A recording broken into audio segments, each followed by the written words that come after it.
Now tastes like Christmas, quite like a glass of homemade eggnog. So here's the best recipe with the best Kentucky bourbon. So we're gonna add 700 mils of whole milk, 250 mils of double cream, a pinch of salt, cinnamon sticks, a teaspoon of grated nutmeg, and fresh vanilla.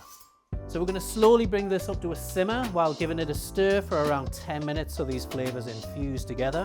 While this is bubbling away, we're going to add 5 egg yolks to this bowl with 250 grams of caster sugar and whisk until smooth. Small amounts at a time, we're going to add the hot milk mixture to the eggs and whisk until it's really smooth.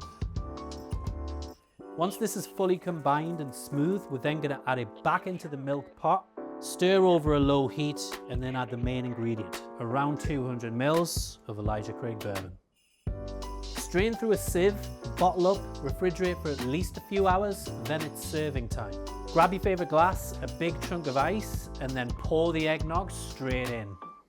Garnish with nutmeg and a cinnamon stick, and enjoy. Cheers.